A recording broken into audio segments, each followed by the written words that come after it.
I want to give an update on the street legal conversion that I did on my Honda CRF230F. I did a lot of repairs to it, obviously, rebuilt the forks and the brakes and just things that were necessary. But as far as the actual street legal kit goes, there were just some things that I noticed, some little tweaks that I made that I think could be useful. So the street legal kit that I got was from StreetOHV. It was for the electrical components, pretty much. So the front light and the back light, and which are those. You can get a front light, a main front light from them. That actually came on the bike, but you can order one from them. And then this back light, and then this is what controls everything. This also came from them as well. So you just click the red button, turn it on and off. It's fairly simple. It's pretty bright. The first thing that I noticed with the bike is the left and right blinkers. They work really well. They're pretty bright. This is from decently far away. The only thing that I noticed was if you wear gloves when you ride, it's kind of difficult to tell where you are with the left and the right button. There's not much play in between the two of them and then home. It's not like a normal street bike, like a Harley, where you click left or you click right. It's on a timer. You turn, it turns off on its own. You don't have to worry about it. These ones will stay on until you go and you put it to the middle and you turn it off. Now, the gripe that I have, or thing that I noticed, was that it's kind of difficult to notice when you are in the middle. I've sometimes, turn left and then you try to click it in the middle and you accidentally push it too far, and then now you have the right blinker on, and it just stays on for a while because you thought that, you put it in the middle. I don't know if there's any other components like this with a different design, like a left, you click a button, right, you click a button, click it on and off. This back and forth thing, it's small, it keeps this fairly concise, but that's just a little tricky thing there that you have to be aware of. Another thing that I did, or not, this is one thing that I did, I changed to hopefully improve it. Now the lights I think are great. They're awfully bright for how small they are and how easy they are to put on. And the connectors are really simple. The only thing is the actual wire itself, which is this black wire here, is very small and dainty. I was concerned that it would get some wear and tear and rub and break. So the metal sheathing, the electrical sheathing that you can get at the store for normal electrical wiring is awfully big. It's too big to put on here, but I wanted something to protect it more than just the black like rubber or plastic that they have over top of the wire. So this clear plastic line that I have is actually, let's call it a couple different things, like water line, or like ice maker line, or refrigerator water line. You can find it in the plumbing aisle at your hardware store. It comes in a couple different diameters. I have pretty small fingers, but it's fairly small. It just fits over this wire. So I cut it with a razor blade, put it over there, just to hopefully protect it a little bit more from wear and tear, and keep it lasting a little bit longer. There's a couple pinch points that I noticed you have to stay away from. Obviously, when you put this together and you put it together and then you finalize where all the wires are, you're going to want to move the front wheel, the forks back and forth. That way you know where the pinch points are. Just route it away from those.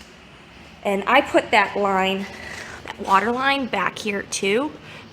That like rubber sheath, just to hopefully protect it a little bit. Now, putting on the license plate and the backlight, I wasn't quite sure what to do. every bike's a little bit different. The CRF230F, it doesn't really, it has, I don't know if you can see in there, 2 bolts underneath the seat. They are right there. So, you know, it was a little bit of finagling around to figure out how to put these on, where to go with them. So the license plate, what I did was I used actually for both things, muffler strap or exhaust strap. It's just this metal, I don't know if I could show you from this side. There you go. It's just this metal sheet with holes in it, pretty much. Had it lying around, but you can get it from the hardware store as well, or I'm sure you can get it online. You can get everything online now. But it's pretty pliable. So what I did was I cut a small piece and then I put a 90 in it and put it in between this brace and the plastics. So I slid it in there and then put the bolt through and screwed it in. So this thing runs up like that. It's back on the back side of that. So it's a 90. It goes down there. And then same thing with over there. It's a pretty cheap way to put this on, but it's awfully sturdy on there.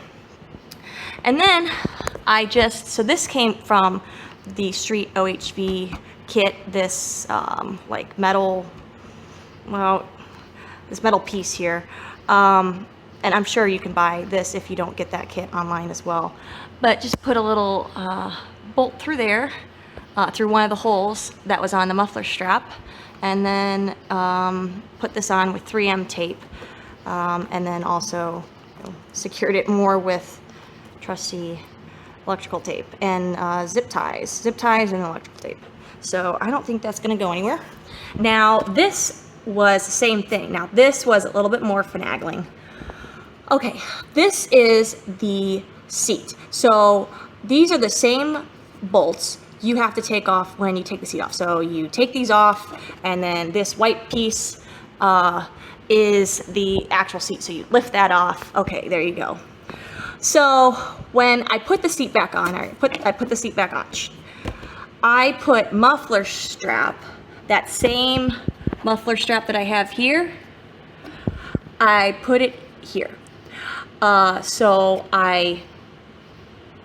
it's straight up and down right here, and then I twisted it, turned it, so it goes like that immediately.